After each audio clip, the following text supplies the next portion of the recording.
Hello, good evening. ইউটিউবে একটু problem হচ্ছে লাইভে আমার মনে হচ্ছে, যার জন্য আমি আর কি ফেসবুকে এসেছি লাইভ করতে। তো হোপফুলি নেক্সট টাইম প্রবলেমটা সলভ হয়ে যাবে। একটু আমি ভিজুয়ালি যদি আমাকে দেখতে পান ফেসবুকে, তাহলে একটু প্লিজ জানাবেন।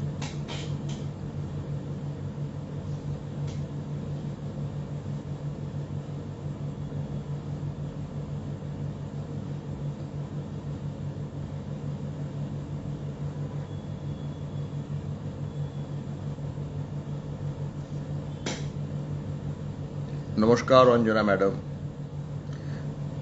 কিছু প্রবলেম হচ্ছে মনে হচ্ছে ইউটিউবে, আমি জানি না, যার জন্যে আমি এটা এফবিতে লাইভটা আজকে করছি। তা একটু চেঞ্জ।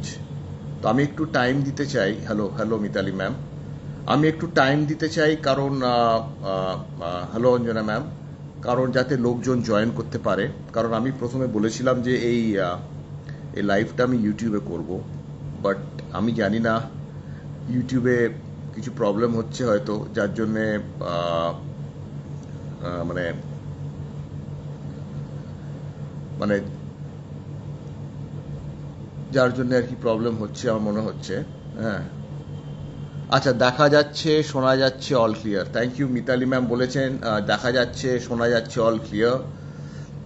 তো একটু ওয়েট করে যাই 2-3 মিনিট, কারণ আমি যেহেতু ইউটিউব থেকে ফেসবুকে সুইচ করলাম, সেহেতু মানে একটু টাইম দেওয়া যাক, যাতে লোকজন জয়েন করতে পারে। তো আপনারা সবাই কেমন আছেন? অনেকদিন বাদে দেখা হচ্ছে। মাঝে বেশ কিছুদিন আমি লাইভ করিনি। তো কেমন আছেন আপনারা, একটু যদি বলেন।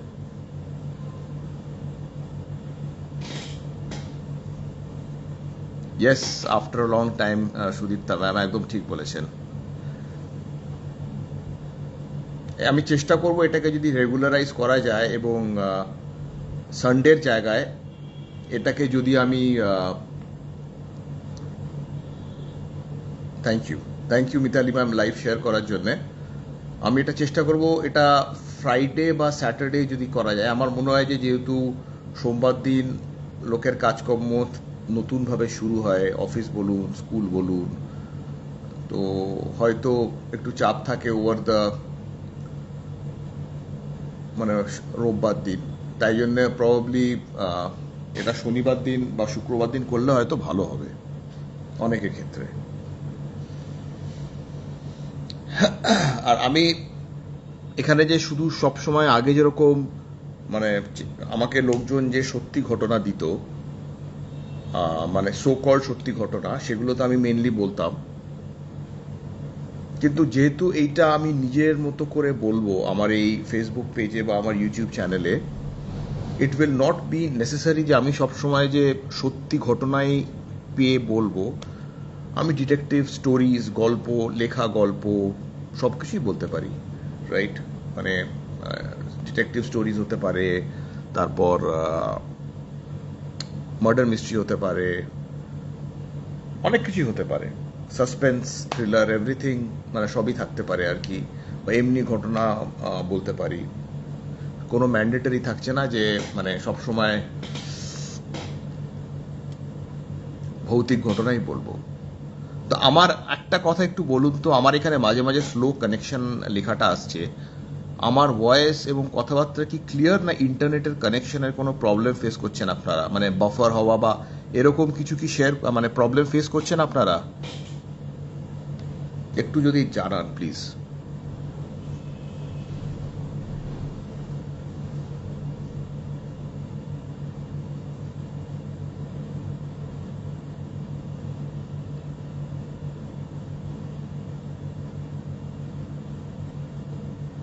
নেটের কি প্রবলেম হচ্ছে?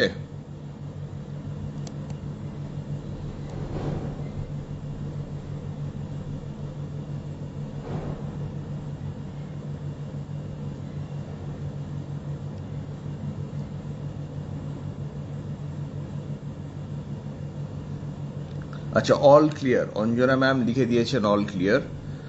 তো আমি এবার তাহলে শুরু করি ঘটনাগুলো। তো প্রথম যে ঘটনাটা বলবো সেটা আমাকে দিয়েছেন, আমার কাছে আজকে দুটি ঘটনা আছে। একটি আছে হলো মিতালি ম্যাম দিয়েছেন, আর একটা আমাকে দিয়েছেন অঞ্জনা ম্যাম। ঠিক আছে, তো অঞ্জনা চক্রবর্তী উনি নিজে এখানে আছেন এবং ঘটনা শেয়ার করার জন্য ধন্যবাদ। ঘটনাটা ঘটে আজ থেকে 4-5 বছর আগে, এবং অঞ্জনা ম্যাম যার কাছ থেকে ঘটনাটা পেয়েছে সে অঞ্জনা ম্যামের থেকে অনেকটাই জুনিয়র। সে তখন এমএ করছিল। তো এমএ করতে করতে সে স্বাভাবিকভাবেই আর কি একটি লাইব্রেরির মেম্বারশিপ নেয়, এবং সেই লাইব্রেরিতে গিয়ে আর কি থেকে থেকে নানা রকম বই পড়তো, যা হয় আর কি, মানে একাডেমিক্সে নানা রকম রিসার্চও থাকে, এবং সেই সব করতে গেলে নানা রকম বুকস বলুন বা বই বলুন পড়তে হয়, ইনফরমেশন কালেক্ট করতে হয়। এবং কত বই কিনবেন, মানে বই তো রোজ কেনা ইজ নট ইজি। তো লাইব্রেরিতে গেলে কি সুবিধে হয় না, আমরা কিছু বই মানে এন্ট্রি করে বাড়িতে নিয়ে এসে পড়তে পারি, আবার কিছু বই আর কি মানে ওখানে বসে পড়া যায় আর কি। তো সেই ম্যাডাম, ঘটনার খাতিরে ওনাকে একটি নাম দেওয়া যাক, বন্দনা ম্যাম। তো বন্দনা ম্যাম তখন এমএ করছিলেন এবং তিনি একটি লাইব্রেরিতে গিয়ে বইটই পড়তেন, এবং ওনার সঙ্গে যেত ওনারই এক পরিচিত মহিলা, তাকে নাম দেওয়া যাক মিঠু ম্যাম। তো বন্দনা ম্যাম যেত এবং বন্দনা ম্যামের সঙ্গে মিঠু ম্যাম যেত ঘটনা মানে বই টইগুলো পড়তে। তো লাইব্রেরিটা, এই ঘটনাটা কিন্তু খুব interesting. It's a very very interesting incident, যার জন্য কিন্তু আমি এটা বলছি। এই লাইব্রেরিটা ছিল একটা দুতলা লাইব্রেরি, 2 স্টোরির, এবং প্রথম স্টোরিতে গেটের বাইরে সিকিউরিটি লোক থাকতো, এবং অ্যাকচুয়ালি যে মানে লাইব্রেরি যেটা সেটা ছিল হলো 2nd ফ্লোরে। সেখানে 2-3টে ঘর ছিল, এবং ঘরগুলোতে কিন্তু বই রাখা থাকতো বা বই ছিল, প্রচুর বই। মানে the library was rich with a lot of books. ঠিক আছে, মানে পুস্তক সমৃদ্ধ একটি মানে লাইব্রেরি বলুন বা গ্রন্থাগার, এবং জায়গাটা ছোট হলেও কিন্তু অনেক বই ছিল। কিন্তু যেটা খুব ইম্পর্টেন্ট জিনিস ছিল বা যেটা খুব নোটিসেবল ছিল, যে একটি ঘরে সবসময় তালা মারা থাকতো। তালা মারা থাকতো। ঘটনাটা ভালো করে শুনবেন, কারণ এটা টিপিক্যাল অলৌকিক ঘটনা নয়, তাই জন্য মন দিয়ে শুনবেন। তো বন্দনা ম্যাম এবং অনেক সময় ওনার সঙ্গে ওনার ফ্রেন্ড মিঠু ম্যাম দুজনে মিলে ওইখানে গিয়ে বই পড়তো, এবং বই পড়ার সঙ্গে সঙ্গে মানে দুরকম ভাবে করতো। একটা হচ্ছিল বই নামিয়ে পড়ছে, রেখে দিচ্ছে, আবার যাওয়ার সময় এন্ট্রি করে কিছু কিছু বই নিয়ে যেত। তো ওনাদের যিনি লাইব্রেরিয়ান ছিলেন উনি একটু এল্ডারলি একজন ভদ্রলোক ছিলেন, এবং যেহেতু এই মহিলা দুজন আর কি মানে রেগুলার বই নিয়ে পড়াশোনা করতে ওখানে যেত, সেহেতু সেই লাইব্রেরিয়ানের সঙ্গে একটি সুন্দর সম্পর্ক তৈরি হয়ে গেছিল। এল্ডারলি মানুষ ছিল আর কি, ভদ্রলোক, এবং যা হয় মানে একটা স্নেহের সম্পর্ক আর কি, একটা মানে যেরকম হয় সেই জিনিসটা তৈরি হয়েছিল। তো বন্দনা ম্যাম এমনিতেই ছিল খুব, হ্যালো সুচরিতা ম্যাম, কেমন আছেন? তো এই যেহেতু একটা স্নেহের সম্পর্ক তৈরি হয়ে গেছিল, সেহেতু বন্দনা ম্যাম একদিন লাইব্রেরিয়ান ভদ্রলোককে জিজ্ঞেস করলেন যে এই ঘরটা সবসময় বন্ধ থাকে কেন, এইটাও কি বইয়েরই ঘর? তো সেই লাইব্রেরিয়ান ভদ্রলোক বলে, না না না, এটা নিয়ে তোমাদের চিন্তা করতে হবে না, এই ঘরে বইটই কিছু নেই, তোমরা যেরকম আসছো বই নিচ্ছ পড়ছো সেরকম করে বই পড়ো, আরো অন্যান্য ঘরও আছে সেখান থেকেও বই চাইলে নিতে পারো, কন্টিনিউ করো, ওই ঘরটা নিয়ে তোমাদের অত চিন্তা ভাবনা করার কোনো প্রয়োজন নেই। তো আজকে ঘটনার মাঝে মাঝে একটু ইন্টারাপশন হতে পারে, কারণ যেহেতু অনেক দিন বাদে আমি ঘটনা বলা শুরু করেছি, সেহেতু অনেকে আর কি মানে আমাকে মানে হাই হ্যালো বলছেন, এবং আমিও যেহেতু আপনাদেরকে অনেকদিন বাদে দেখছি, আমি মানে আমারও হাই হ্যালো বলতে খুব ইচ্ছে করছে আর কি। আর রুদ্র, আমি এসছি, তোমার গলা সাউন্ড মিস ইউ দাদা। আরে আমাকে আর বেশি মিস করো না, আমি চেষ্টা করছি রেগুলারাইজ করতে। আমি চেষ্টা করব এটাকে আইদার ফ্রাইডে বা স্যাটারডে করার, কারণ যেহেতু আহ, সোমবার দিনটা অনেকের অফিস থাকে, ভোরবেলা যাতায়াত করতে হয়, ট্রেনে করে হোক বা গাড়িতে হোক, বাসে হোক, স্কুল থাকে। আমি জানি রোববার দিন অনেকের একটা চাপ থাকে, সেহেতু আমি চেষ্টা করব জিনিসটাকে যতটা পসিবল আমার তরফ থেকে রেগুলারাইজ করা যায়, রেগুলারলি যাতে আসতে পারি, এবং সেটা চেষ্টা করব একটা মানে পার্টিকুলার ডে, আইদার ফ্রাইডে বা স্যাটারডে, যতটা পসিবল হয় আর কি। বা আমারও কমিটমেন্টস থাকে, আমি সবসময় পারবো না, বাট যতটা করা যায়। তো যাই হোক, আমি ঘটনায় আবার ফিরে আসি, কারণ ঘটনা ভাঙলে আর কি, ঘটনার ইন্টারাপশন হলে ঘটনার ইন্টারেস্ট চলে যায়। তো এখন অবধি আমি কি কি বলেছি, যারা পরে জয়েন করেছেন, অঞ্জনা ম্যামের পরিচিত একজন মহিলা, উনি অনেক জুনিয়র অঞ্জনা ম্যামের থেকে। ওনাকে ঘটনার খাতিরে নাম দেওয়া হয়েছে বন্দনা ম্যাম।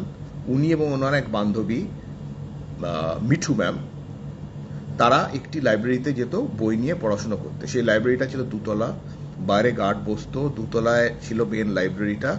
সেখানে 2-3টে ঘর ছিল, ঘরে কিন্তু প্রচুর ভালো ভালো বই ছিল, এনরিচড, মানে খুব রিচ এবং মানে এনরিচড কন্টেন্ট যাকে বলা যেতে পারে।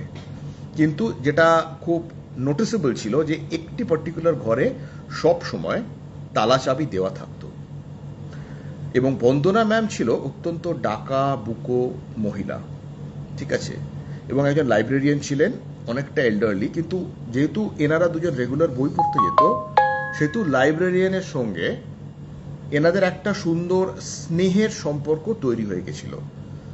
এবং সেই অধিকারেই হয়তো একদিন বন্দনা ম্যাম লাইব্রেরিয়ানকে জিজ্ঞেস করে বসেন যে ওই পার্টিকুলার ঘরটায় কেন লক করা থাকে সবসময়, এবং তার উত্তরে লাইব্রেরিয়ান বলেন এটা নিয়ে ওনাদের চিন্তা করার কোনো কারণ নেই, ওই ঘরটায় তেমন বিশেষ কোনো বই নেই যেটার জন্য ওনাদের ওই ঘরে ঢোকার প্রয়োজন আছে। কিন্তু সেটা বলে কি লাইব্রেরিয়ান কিছু এড়িয়ে গেছিলেন? উনি কি কিছু জিনিসকে এড়িয়ে, যাতে ওনাদের মাইন্ডটা ওইদিকে না যায়, সেইটা করার ট্রাই করেছিল? সেই প্রশ্নটা কিন্তু তখন এলো। এবং একটা মানুষের নেচারই হচ্ছে যে আপনি যে জিনিসটা মানুষকে নিষিদ্ধ করবেন, মানুষের কিন্তু সেই জিনিসটার প্রতি আকর্ষণ বলুন বা ইন্টারেস্ট বলুন ভীষণ বেশি বেড়ে যায়। বেশিরভাগ মানুষেরই, সবার ক্ষেত্রে তো বলা যায় না, কিন্তু বেশিরভাগ মানুষের ক্ষেত্রেই বেড়ে যায়। তো বন্দনা ম্যামের মধ্যেও কিন্তু একটা ওই মানে অবচেতন মন বলুন বা সাবকনশিয়াস মাইন্ডে একটা কিন্তু প্রবাবলি ইন্টারেস্ট গ্রো করে যে কি আছে ওই ঘরে, ওই ঘরটা কেন রোজ সবসময় তালা মারা থাকে। এবং ওই লাইব্রেরিয়ান বলেছিল যে ওই ঘরটা কোনোদিন খোলা হয়নি, কেন খোলা হয়নি, কি আছে ওই ঘরে, এই প্রশ্নগুলো থেকে থেকেই ওনার মনে জিজ্ঞেস মানে একটা কিউরিওসিটি ডেভেলপ করায়। তো যাই হোক, এরপর এলো শ্রাবণ মাস। শ্রাবণ মাস একদিন ওনারা লাইব্রেরিতে এলেন, এবং সেই সময় বন্দনা ম্যামের একটি প্রজেক্ট কমপ্লিট করার বা প্রজেক্টের কাজ এলো ওনার এমএতে। এবার প্রজেক্টের কাজকর্ম করতে গেলে তো ওই একটা বই নিয়ে বাড়িতে গিয়ে 7 দিন পড়ে ফেরত দিলে প্রবাবলি হয় না। তো উনি কি করলেন, ওইখানে বসে বসেই আর কি ওই কয়েকদিন ধরে বই টই পড়ছেন, ঘাঁটছেন নানা রকম বই, একটা থেকে নোটস নিচ্ছে রেখে দিচ্ছে, আর একটা বই নিচ্ছে সেখান থেকে নোটস নিচ্ছে রেখে দিচ্ছে, কিছু কিছু বই এন্ট্রি করে ফাইলে নিয়ে যাচ্ছে, এরকম করে উনি করছিলেন। উনি এবং ওনার সঙ্গে ওনার ওই সহপাঠী বা ওই মানে যে ছিল আর কি, ওই মিঠু ম্যাম, ওনারা দুজনে করছিলেন। তো এরকমই এক শ্রাবণের একটি দিনে লাইব্রেরিয়ান বলল যে দেখো, আজকে আমাকে একটু তাড়াতাড়ি বাড়িতে চলে যেতে হবে, আমার কিছু কাজ আছে। তোমরা যদি থাকতে চাও, তোমাদের যেহেতু প্রজেক্ট আছে, তোমরা পড়াশুনো করো, থাকো, বই নিয়ে যেরকম ঘাটাঘাটি করছো করো, নোটস নাও, কিন্তু যাওয়ার আগে এই লাইব্রেরিটাকে লক করে এই চাবিটা তোমরা বাইরে যে নিচে ওই সিকিউরিটি লোক আছে তার কাছে দিয়ে দেবে। তো ভালো কথা। এবং যেহেতু অনেকদিন ধরে ওরা এই লাইব্রেরিতে আসছিল, এই লাইব্রেরিয়ানে ওনাদের প্রতি একটা ট্রাস্ট এসেছিল, একটা মানে উভয়ের পক্ষেই একটা মানে বিশ্বাসের সম্পর্ক ডেভেলপ করে গেছিল। তো উনি ওই বলে সেই দিন তাড়াতাড়ি লাইব্রেরিয়ান যিনি উনি চলে গেলেন। তো যাই হোক, দুজনে বই টই পড়ছে, বন্দনা ম্যাম এবং মিঠু ম্যাম, এবং বই পড়তে পড়তে সন্ধে হয়ে যায়। শ্রাবণ মাস আপনাদের আগেই বলেছি, বাইরে প্রচণ্ড বৃষ্টি শুরু হয়, এবং বন্দনা ম্যাম যেরকম ডাকা বুকো বা সাহসী ছিল, মিঠু ম্যাম সেরকমই কিন্তু একটু টিমিড বা ভীতু প্রকৃতির মানুষ ছিল। তো এবার মিঠু ম্যাম স্বাভাবিকভাবে বলল যে চল, লেটস লিভ, সন্ধ্যা হয়ে গেছে, বৃষ্টি পড়ছে, শ্রাবণ মাস, অন্ধকার হয়ে যাচ্ছে, আর এখানে থাকার প্রয়োজন নেই। তো বন্দনা ম্যাম এগ্রি করলো যে হ্যাঁ চলো, লেটস গো, রাত তো হয়েছে, এটা তো অস্বীকার করা যায় না। কিন্তু বন্দনা ম্যামের একটা জিনিস স্ট্রাইক করলো, এমন জিনিস স্ট্রাইক করলো যেটার জন্য এই ঘটনাটা আজ আপনাদের কাছে বলছি। তার মনে হলো আমাকে তো লাইব্রেরিয়ান বিশ্বাস করে এই চাবির গোছাটা দিয়ে গেছে, আমি তো তাহলে দেখতে পারি যে ওই যে নিষিদ্ধ ঘর, যেটা যে ঘরটাতে কেউ যায় না, সেই ঘরে কি আছে। কেউ তো নেই আটকাবার, এটাই তো সুযোগ দেখার যে ঘরে কি আছে। তো মিঠু ম্যাম, আমার মনে হয় ওনাকে হয়তো বলেছিল না এটা করিস না, প্রয়োজন নেই, যখন ঘরটাকে কেউ খোলেনি তোর বা খোলার কি দরকার। আমার মনে হয় মিঠু ম্যাম এরকম কিছু হয়তো বলেছিল। কিন্তু বন্দনা ম্যাম বললেন যে ঠিক আছে, একবার মানে দেখাই যাক না কি আছে, একবার দেখে নেব, মানে এই জাতীয় একটা কিছু ডিসকাশন হয়েছিল আমার যেটা মনে হয়। এবং অঞ্জনা ম্যাম এখানে আছেন, আমার যদি কিছু ভুল ত্রুটি থাকে বলায় মানে অনিচ্ছাকৃত, সেটা আপনি কিন্তু সংশোধন করে দেবেন। তো যাই হোক, বন্দনা ম্যাম কি করলেন, চাবির গুচ্ছটা নিলেন, চাবির গোছাটা নিলেন, নিয়ে ওই ঘরের তালায়, ওই নিষিদ্ধ ঘর যেটা, যে ঘরটার মধ্যে লক করা আছে, যে ঘরটা কেউ খোলে না, সেই ঘরটায় একের পর এক চাবি দিয়ে ট্রাই করতে লাগলেন ঘরটা খোলে কি খোলে না।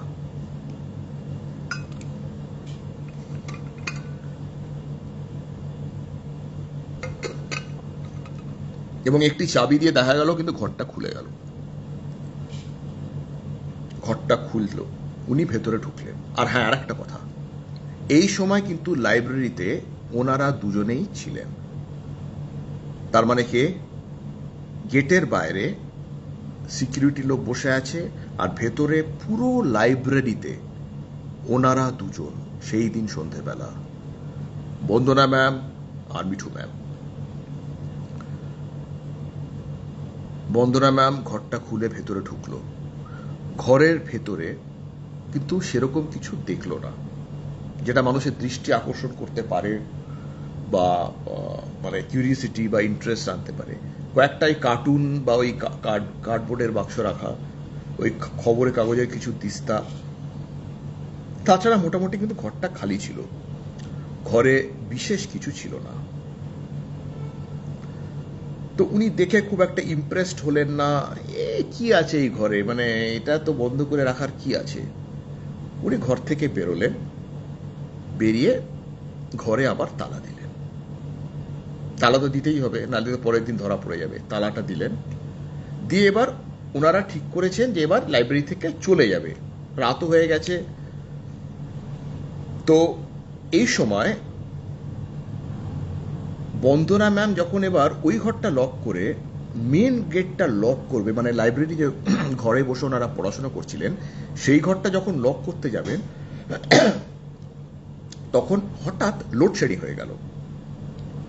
তো সেটা দেখে বন্দনা ম্যাম মিঠু ম্যামকে বললেন, এইখানে তো সাধারণত লোডশেডিং হয় না, যাই হোক আমি ঘরটা লক করছি, তুই আমার পেছনে এসে বাইরে দাঁড়া। জিনিসটাকে ক্লিয়ার করার জন্য আরেকবার বলে দিচ্ছি, লাইব্রেরির ভেতরে যে একটি লক করা ঘর ছিল সেটায় বন্দনা ম্যাম ঢুকলেন আউট অফ কিউরিওসিটি, ঢুকে দেখলেন যে ভেতরে কিছু নেই সেরকম ইমপ্রেসিভ, কয়েকটা কার্টুন বা ওই কার্ডবোর্ড বক্স এবং ওই কাগজ রাখা, কাগজের তিস্তা। উনি বেরোলেন, ঘরটা লক করলেন, সেই মুহূর্তে লোডশেডিং হলো। সুতরাং উনি অন্ধকারের মধ্যেই মিঠু ম্যামকে বললেন যে তুই বাইরে এসে দাঁড়া, আমি এই মেন ঘর যেটা যেটা ওনারা পড়ছিলেন সেই ঘরটাকে এবার আমি লক করে দেবো। তো মিঠু ম্যাম আর কি, ওই মিঠু ম্যাম বলে একটা কিছু বললেন, বলে এবার উনি ঘরের বাইরে গিয়ে হয়তো দাঁড়ালেন। বন্দনা ম্যাম তো ভেবেছেন যে মিঠু ম্যাম ঘরের বাইরে ওনার পিছনেই দাঁড়িয়ে আছেন, স্বাভাবিক। উনি ঘরটাকে লক করলেন, লক করার পর বা লক করার সময় উনি বলছিলেন মিঠু ম্যামকে যে একটু মোবাইলের লাইটটা ফেল, আমি যাতে ঘরটাকে লক করতে পারি, এবং অন্ধকারে তো কিছু দেখতে পাচ্ছি না। কিন্তু উনি কিন্তু মিঠু ম্যামের থেকে কোনো সাড়া শব্দ পাচ্ছিলেন না, সেই জন্য উনি একটু কনফিউজ হয়ে গেলেন যে আমার পিছনেই তো দাঁড়িয়ে আছে, কিন্তু অন্ধকার তো, মানে কি বলবে, তখন বৃষ্টি হচ্ছে, তখন তো এত জিনিস মাথায় ঢোকে না, ওনারা ভাবছেন কি করে আমরা যাব, রাত হয়েছে। তো যাই হোক কোনো রকমে আর কি ঘরটাকে অন্ধকারেই উনি লক করলেন, করে এবার সিঁড়ি দিয়ে নামছেন। বন্দনা ম্যাম নামলেন এবং পেছনে পেছনে নামছেন আরেকজন, যাকে বন্দনা ম্যাম ভাবছেন মিঠু ম্যাম, তাই তো হবে, আর কি হবে। তো এবার দুজনে মিলে নামলো। এবার নেমে যখন ওনারা মানে এসছে আর কি গ্রাউন্ড ফ্লোরে, তখন বন্দনা ম্যাম মিঠু ম্যামকে বলছে, কিরে তোর সঙ্গে আমি মানে এত করে মানে কথা বলছি, তুই কোনো উত্তরই দিচ্ছিস না কেন? কোনো সাড়া নেই। এই সময় বন্দনা ম্যাম পেছনে ফিরে কিন্তু তাকালেন যে কেন মিঠু ম্যাম কোনো কথা বলছে না। পেছনে তাকিয়ে কিন্তু দেখলেন কিচ্ছু নেই, অন্ধকার। কিন্তু উনি অঞ্জনা ম্যামকে পরিষ্কার বলেছিলেন যে আমি যখন ঘর লক করছি, ঘর থেকে বেরিয়ে মিঠু আমার পেছনে দাঁড়িয়েছিল, আমি যখন সিঁড়ি দিয়ে নামছি পরিষ্কার আমার পেছনে একজন নামছিল, অবয়ব বলুন বা মানুষ বলুন, নামছিল। কিন্তু নামার পর উনি যখন পেছনে তাকালেন তখন কিন্তু কেউ নেই। একটা ভয় বন্দনা ম্যামের মধ্যে জেগে উঠল, স্পাইন চিলিং ফিয়ার, ভয়ঙ্কর। এবার উনি তৎক্ষণাৎ বাইরে গেলেন, গিয়ে দরওয়ানকে জিজ্ঞেস করলেন যে আমার সঙ্গে যে মহিলা ছিল সে কোথায়? সিকিউরিটি গার্ড বলল, হ্যাঁ উনি তো ছিলেন, উনি তো একটু আগে বেরিয়ে গেছেন। এটা শুনে বন্দনা ম্যাম ভয়ের সঙ্গে সঙ্গে কিন্তু একটু মানে ওনার মধ্যে একটা রাগের প্রকাশ হলো। উনি মিঠু ম্যামকে ফোন করলেন, করে বললেন, কিরে তুই চলে গেছিস আমাকে না বলে? তখন মিঠু ম্যাম কি বলেছিল আমি লেখাটা পড়ে শোনাচ্ছি। বিশ্বাস কর ভাই, আমার ভীষণ ভয় লেগেছে, এত ভয় লেগেছে যে ওখান থেকে পালিয়ে গেছি।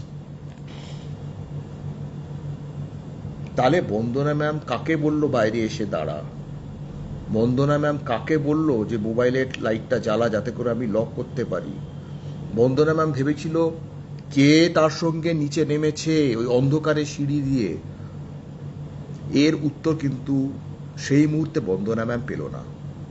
সে তখন সিকিউরিটিকে জিজ্ঞেস করলো যে কি ব্যাপার, আমার বান্ধবী যে অনেকক্ষণ আগেই চলে গেছে বলছে। তো সিকিউরিটির লোক বলল যে হ্যাঁ উনি খুব ভয় পেয়ে গেছিলেন এবং উনি পালিয়ে গেছিলেন, উনি ভয়ে পালিয়ে গেছেন দৌড়ে। এইটা শুনে বন্দনা ম্যাম নিজেও কিন্তু আমার মনে হয় সেদিন ভয় পেয়েছিলেন, এবং সেই ঘটনার পর উনি মানে ভেবেছিলেন যে উনি যখন বলেছেন লাইব্রেরি থেকে বেরোবার সময় যে তুই বাইরে গিয়ে দাঁড়া, একটা আওয়াজ পেয়েছিলেন, সে হুঁটা তাহলে কে করেছিল? উনি লাইব্রেরিতে যখন নাম ছিলেন, পিছনে যে একজন ছিল সেটা কে ছিল? এর উত্তর উনি পাননি। সব প্রশ্নের তো উত্তর পাওয়া যায় না। কিছু কিছু প্রশ্ন থাকে যেটা সময়ের দুয়ারে বারে বারে আপনার কাছে কিন্তু প্রতিধ্বনিত হতে থাকে, যাকে ইংলিশে বলা যেতে পারে certain questions keep on echoing in the corridors of time. এবং এই প্রশ্নের উত্তর পাননি, এবং পরে বন্দনা ম্যাম রিয়েলাইজ করেছিলেন যে মানুষের সত্তা বা মানুষের এক্সিস্টেন্স ছাড়াও আরো অন্য সত্তা বা এক্সিস্টেন্স আছে, এবং সেই এক্সিস্টেন্সই হয়তো ওই ঘরে ছিল, যার জন্য ঘরটাকে বন্ধ করা রাখা হয়েছে। কিন্তু কি ছিল তার উত্তর পাওয়া যায়নি।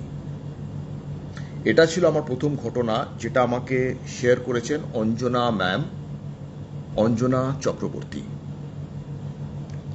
আচ্ছা অঞ্জনা ম্যাম, কোনো ভুল ত্রুটি ছিল বা কিছু ইনফরমেশন সেটা আপনি এখনই বলুন, কারণ যেহেতু এখানে অনেকেই ঘটনাটা শুনছে, তাহলে তাদের কাছে কনটেক্সটটা থাকবে এবং তারা বুঝতে পারবে যে যদি কিছু আমি ভুল বলে থাকি সেটা কি ব্যাপার।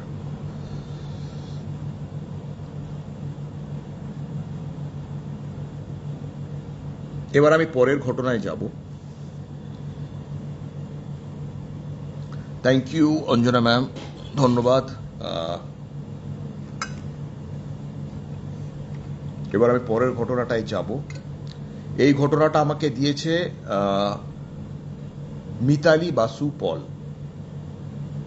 এবং আমি তার আগে এক মিনিটের একটা বিরতি নিয়ে নেব।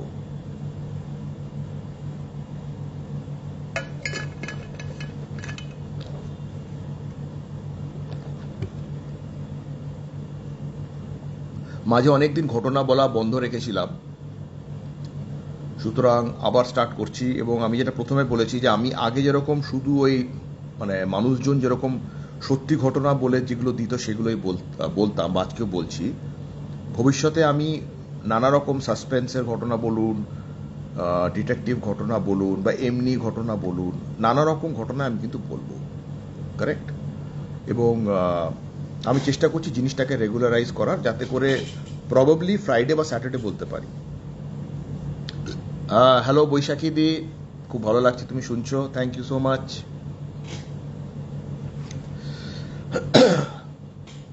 আচ্ছা এবার আমি যাব পরের ঘটনাটা, যেটা আমাকে দিয়েছে মিতালি বাসু পাল। মিতালি ম্যাডাম, আপনাকে আমি একই জিনিস বলছি, আমি বলার সময় যদি কিছু ফ্যাক্টস মিস করে থাকি, কারণ এগুলো তো আপনারা ফ্যাকচুয়াল ঘটনা আমাকে দেন আর কি, সত্যি ঘটনা অবলম্বন এগুলো আমি বলি, তো সেখানে যদি কোনো ইনফরমেশন মিস করে যাই, যেটা আপনার মনে হয় বলার, সেটা আপনারা কিন্তু কমেন্টসে দেবেন আর কি, ঠিক আছে?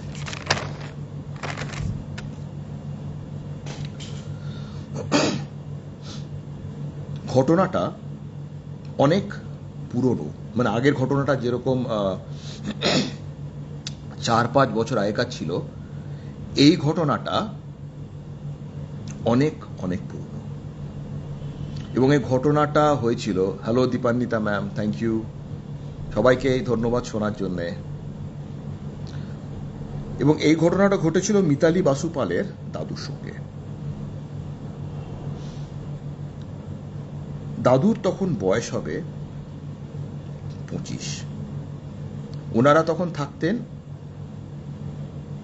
পঞ্চগ্রাম বলে একটি গ্রামে, যেটা বারুইপুর থেকে আর একটু ভেতর দিকে।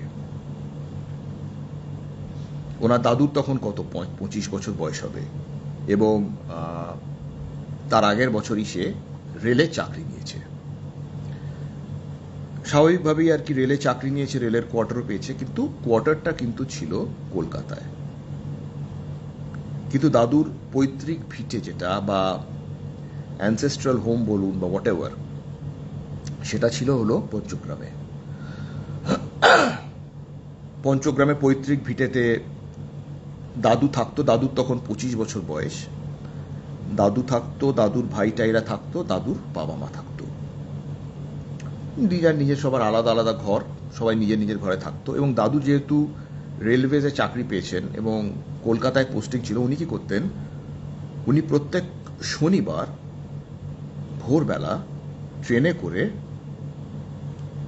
বাড়িতে ফিরে আসতেন এবং প্রত্যেক সোমবার ভোরবেলা ট্রেনে করে কলকাতায় চলে যেতেন। সারা সপ্তাহ কাজ করতেন, রেলওয়ের কোয়ার্টারে কলকাতায় থাকতেন, আবার শনিবার ভোরবেলা চলে যেতেন।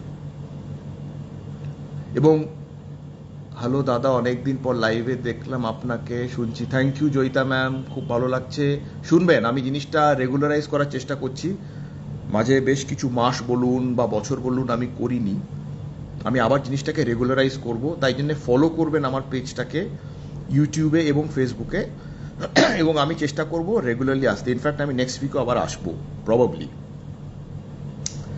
তো যাই হোক, তো দাদুর গ্রামে আরও কিছু বন্ধু বান্ধব ছিল যাদের সঙ্গে দাদু নানা রকম সোশ্যাল সার্ভিস করত।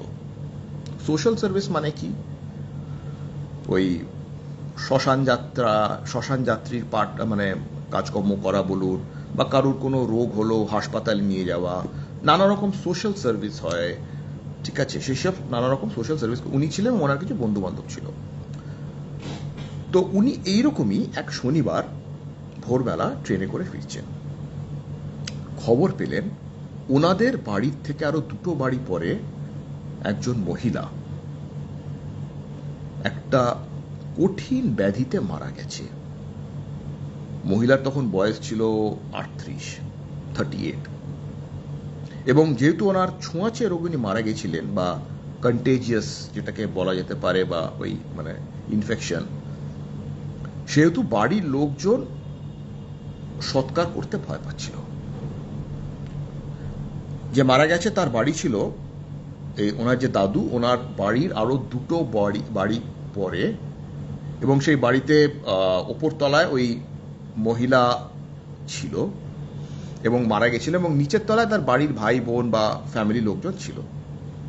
এবং যেহেতু মানে খুব ভয়ঙ্কর কোনো ব্যাধিতে মারা গেছিল, সেহেতু কেউ আর ওপরতলার ঘরে যাচ্ছে না মানে সৎকার করতে বা কিছু করতে। ইনফ্যাক্ট তার শেষের দিকে ট্রিটমেন্টটাও কিন্তু ঠিকঠাক হয়নি, অযত্নে এবং ল্যাক অফ প্রপার ট্রিটমেন্টে সে মারা গেছিল। তো কি করা যায়, তো দাদু সোশ্যাল সার্ভিস করেন, তো দাদু ঠিক করলো যে দাদু এবং মানে আমার অ্যাকচুয়ালি দাদু বলা উচিত না, কারণ তখন ওনার বয়স অনেক কম, 25। তো উনি ঠিক করলেন যে উনি এবং ওনার 3 বন্ধু মিলে যাবে, গিয়ে ওই বডিটাকে নামাবে দোতলা থেকে, সৎকার করবে, করে কাজকর্ম সম্পন্ন করবে আর কি, যা যা করতে হয় আর কি। তো বাড়িতে গেল, কেউ তো ওপরে উঠবে না বাড়ির লোক, তো উনি উঠলেন এবং ওনার সঙ্গে 3 বন্ধু উঠলো এবং সেই ঘরে ঢুকলো যেখানে ওই ডেড বডিটা আছে। ঘরে ঢুকে যা দেখলো তা ভয়ঙ্কর, মানে হরিবল দৃশ্য। একজন মরে আছে, তার হাত পা অলমোস্ট বেঁকে গেছে, চোখ ঠিকরে যেন প্রাণটা বেরিয়ে আসছে, ডেড। মানে বোঝা গেল যে প্রচন্ড কষ্ট পেয়ে সে মারা গেছে, এবং তার হাতের মধ্যে মাথার চুল, মানে সে এত কষ্ট পেয়েছে যে সে বাধ্য হয়ে মাথার চুল পর্যন্ত ছিঁড়েছে। কিন্তু সেই মুহূর্তে সে কিন্তু মৃত, এবং অনেকক্ষণ আগে সে মারা গেছে। তো সেই দৃশ্য দেখে দাদুর 3 বন্ধুত্ব অবস্থা কাহিল, ভীষণ ভয় পেয়ে গেল, বিভৎস অবস্থা। তারা কিন্তু তক্ষুনি দোতলা থেকে নেমে নিচে চলে গেল। তাহলে ঘরে কে আছে, দাদু আছে আর একটি ডেড বডি। ঘরে একটি হারিকেন জ্বলছে এবং দাদু একটা লম্ফ নিয়ে উপরে উঠেছিল। না, হ্যারিকেন জ্বলছে না, লম্ফটাই ছিল। দাদু একটু লম্ফ নিয়ে আর কি উপরে উঠেছে। এবার এই অবস্থায় যখন দাদু একলা ঘরের মধ্যে হাতে এই লম্ফটা নিয়ে দাঁড়িয়ে আছে, বাইরে থেকে একটা হাওয়া দিল,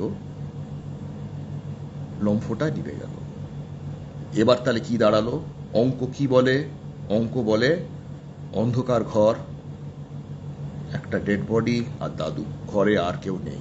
তাই তো দৃশ্যটা ভাবুন, চেষ্টা করুন নিজেকে সেই যুগে, সেই সময়, সেই মুহূর্তে নিয়ে যেতে।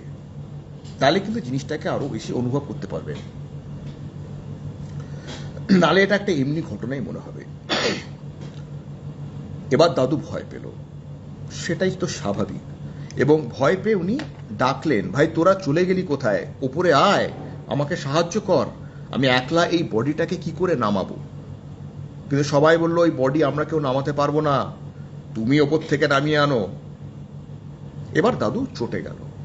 দাদু বলল যে এটা কি সম্ভব, এরকম একটা ডেড বডিকে আমি একলাই অন্ধকারের মধ্যে সিঁড়ি দিয়ে নিচে আনবো?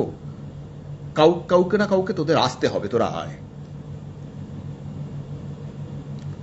তখন অগত্যা দুই বন্ধু, দাদুর সঙ্গে তো 3 বন্ধু গেছিল, 2 বন্ধু উপরে উঠল এবং কোনো রকমে বডিটাকে নামালো।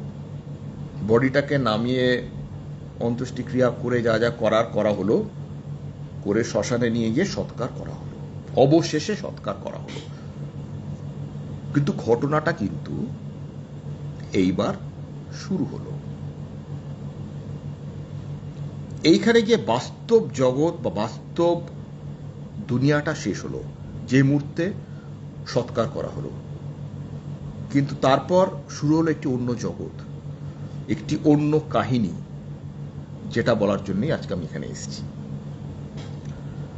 বডি সৎকার করে সবকিছু কমপ্লিট করতে 11টা বেজে গেল রাত। বুঝতে পারছেন যে এটা তখনকার দিনের গ্রাম বাংলা, অনেক বছর আগে, এবং শ্মশান বলে স্বাভাবিকভাবে চারিদিকটা নিরিবিলি। তো দাদুর বন্ধুরা বা আরো যারা পরিচিত মানুষজন ছিল, ওনারা সৎকার করে যে যার বাড়িতে চলে গেল। দাদু নিজের বাড়ি যাবে। দাদু এবার রাস্তা দিয়ে হেঁটে হেঁটে যাচ্ছিল, পাশে একটা পুকুর এলো। পুকুরের কাছে যখন ক্রস করছে, দাদুর তখন একটা নাকে আষ্টে গন্ধ মনে হলো, লাগলো। দাদু ভাবলো এটা তো মাছের গন্ধ, পুকুরে তো আষ্টে গন্ধ হয় মাছের। তো অতটা বেশি জিনিসটাকে গুরুত্ব দিল না এবং পুকুরটা ক্রস করে চলে গেল। ক্রস করে গিয়ে যখন এগোচ্ছে, তখন ওনার মনে হচ্ছে ওনাকে কেউ যেন একটা ফলো করছে, উনি একটা পদধ্বনিও হয়তো পাচ্ছিলেন। তো মিতালি ম্যাডাম আপনি আছেন, আপনি যদি ভাবেন যে আমি কিছু ইনফরমেশন ভুল দিয়ে ফেলেছি, আপনি কিন্তু কারেক্ট করবেন। That is my expectation from you. এবার পেছনে কেউ যেন হাঁটছে এবং উনি যখনই পেছনে তাকাচ্ছেন তখনই কিন্তু কাউকে আর দেখতে পাচ্ছেন না, সেই হাঁটাটাও যেন দাঁড়িয়ে যাচ্ছে। জিনিসটাকে ফিল করুন। দাদু ভয় পেল, বাড়িতে এলো, সদর দরজায় ধাক্কা দিল। কিন্তু ধাক্কা দেওয়ার আগে সে শুনুন, ওনার ডাকনাম ছিল, আমি অ্যাকচুয়াল ডাকনামটা বলতে চাই না, আমি একটা নাম দিয়ে দিচ্ছি বাপি। দাদুর ডাকনাম ছিল বাপি। তো বাপি বাপি বলে কেউ যেন পেছন থেকে বারবার ডাকছে। 2 বার তো ডেকেই ছিল। বাপি যখন পেছনে তাকালো, কেউ কিন্তু নেই, অন্ধকার, নিরিবিলি। একটু ঘাবড়ালো, কোনো রকমে ঘরে ঢুকলো। সেই রাত্রে আর কিছু খায়নি, এবং খায়নি কারণ এইরকম একটা বিভৎস দৃশ্য, এরকম একটা বিভৎস অনুভূতি, এক্সপিরিয়েন্স, সেটা তো দেখে খিদেটা থাকাটাই বড় আশ্চর্য ব্যাপার, খাবার ইচ্ছে থাকাটাই বড় অ্যাবনর্মালিটি। কোনো রকমে মুখ চোখে জল দিয়ে শুয়ে পড়ল। এবার এই সময় আমি বাড়িটার একটু ছোট করে বর্ণনা দিয়ে রাখি। এইখানে মিতালি ম্যাম যদি মনে করেন যে আমি কোনো ইনফরমেশন ভুল দিচ্ছি, আপনি বলবেন। মাটির বাড়ি, বাড়ির সদর দরজা দিয়ে ঢুকে, লেট হয়ে গেল, রেকর্ডেডটা দেখে নেব, নো প্রবলেম পায়েল ম্যাম, কোনো অসুবিধা নেই, ফেসবুকে লাইভে এটা থাকবে, দেখে নেবেন। সদর দরজা দিয়ে ঢুকলে বাবা মার একটা ঘর, ভাইটা এদের আলাদা আলাদা ঘর, এবং ওনার দাদুর একটি ঘর। দাদু যদিও বারবার বলছি, তখন কিন্তু ওনার ওই 25 বছর বয়স। তো এবং ঘরগুলো যেরকম সদর দরজা দিয়ে বা মেন জায়গা দিয়ে ঢুকে যেরকম ঘরগুলোতে ঢোকা যায়, এবার প্রত্যেকটা ঘরের ভেতরে দরজা আছে যেটা দিয়ে আর কি অন্য ঘরগুলো ঢুকে যাওয়া যায়। মেন দরজা দিয়ে ঢুকে আমি যদি ভেবে নিই যে মানে ওনার ঘরটা আছে, সেই ঘরে যেরকম ঢোকা যায় তেমনি ওনার বাবা মার যে ঘর সেই ঘরের ভেতরেও দরজা আছে, সেই দরজা খুলে পাশের ঘরে চলে যাওয়া যায়। তো উনি কোনো রকমের মুখে জল টল দিয়ে শুয়ে পড়লেন। গভীর রাত, এক্স্যাক্ট টাইমটা আমার কাছে জানা নেই। গভীর রাত, হঠাৎ ওনার ঘুম ভেঙে গেল। উনি কি দেখলেন?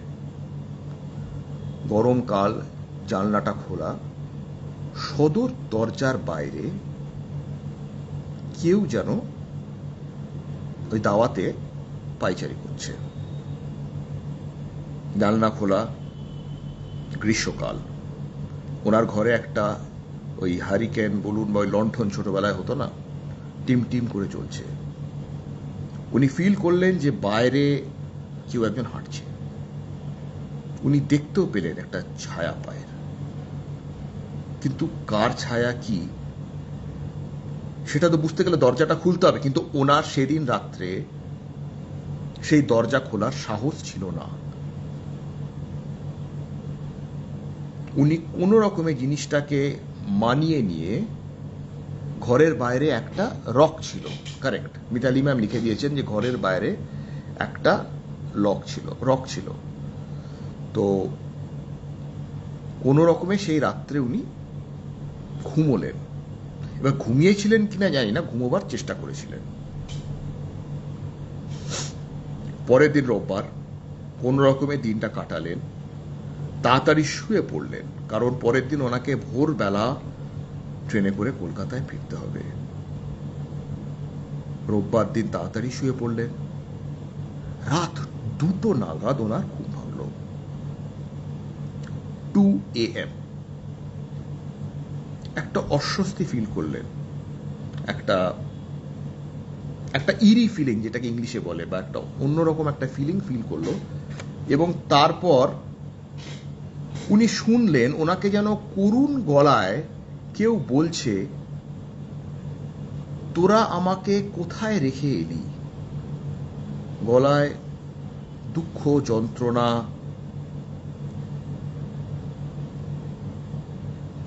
অনেক দূর থেকে হয়তো সেই ধ্বনিটা আসছে, কিন্তু একটা পরিষ্কার ধ্বনি এলো যে তোরা আমাকে কোথায় রেখে এলি।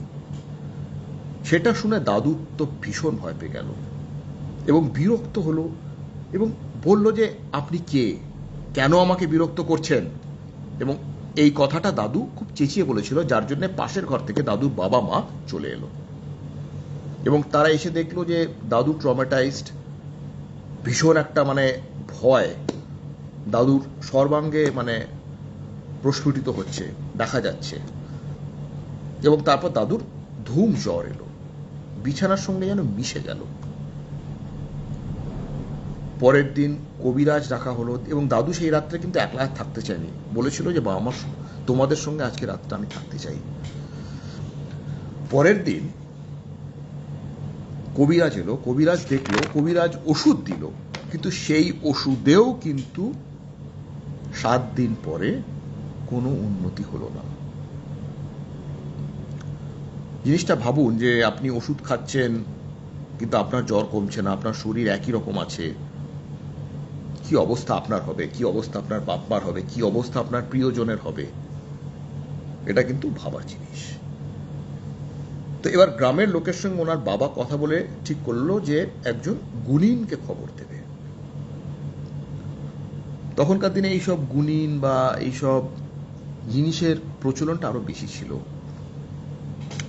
তো গুণিন এলো, গুণিন দেখে বলল কিছু উপকার, মানে কিছু মানে কি বলবো, কিছু একটা মাদুলি দিল, আর কিছু উপচার দিলেন, আর কিছু বন্ধন টন্ধন করা, বা আমি জানি না এগুলোকে বোধহয় বাধা টাধা বলে আর কি, এগুলো করলো টরলো, একটি মাদুলি দিল এবং বলল যে যে মারা গেছে সে এই আপনার সন্তানকে এফেক্ট করেছে, বা সেই আত্মা আপনার সন্তানের জীবনে একটা মানে প্রভাব এনেছে, এবং সেই আত্মা চাইছে যে নিজের সঙ্গে আপনার সন্তানকে নিয়ে যেতে। তো স্বাভাবিকভাবে বাবা মার মনে হলো যে এটা তো প্রতিকার করতে হবে না, তারা তো চাইবে না যে তার ছেলে তাদের সামনে থেকে চলে যাক। তো গুনিন বলল যে আমি একটা মাদুলি দিলাম, আমি কিছু উপচার বললাম করতে হবে, কিছু ওই বন্ধন টন্ধন করলেন শরীরের বা এদিক ওদিক করে টোরে বললো যে দেখুন এগুলো করে কিন্তু বেশি লাভ হবে না,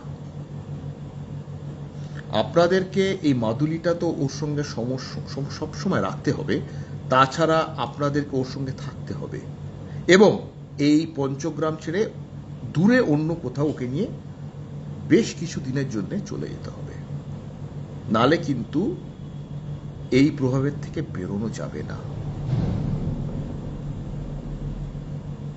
তো যাই হোক, তারপর 2 সপ্তাহ কাটলো, পঞ্চগ্রামে কিন্তু তখনও দাদু আছে, দাদুর অবস্থা বা শরীরের কিছুটা হলো উন্নতি হলো। তারপরে দাদুকে নিয়ে দাদুর বাবা মা কলকাতায় চলে গেল এবং সেখানেই তারা 3-4 মাস ছিল। ফিরতে তো হতোই, কারণ এখানে তাদের পৈতৃক ভিটে ছিল, কিন্তু এই 3-4 মাসের জন্য ওনারা কিন্তু সবাই চলে গেল কলকাতায় এবং তারপর আস্তে আস্তে দাদুর শরীর ঠিক হলো।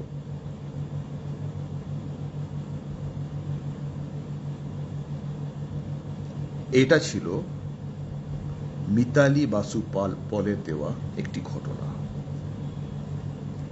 আচ্ছা মিতালি ম্যাম, এই ঘটনায় যদি কিছু ভুল ত্রুটি হয়ে থাকে বা কোনো ফ্যাক্টস, সেটা একটু কাইন্ডলি বলে দেবেন, কারণ তাহলে মানে যারা শুনছে তাদের পক্ষে রিলেট করতে সুবিধা হবে।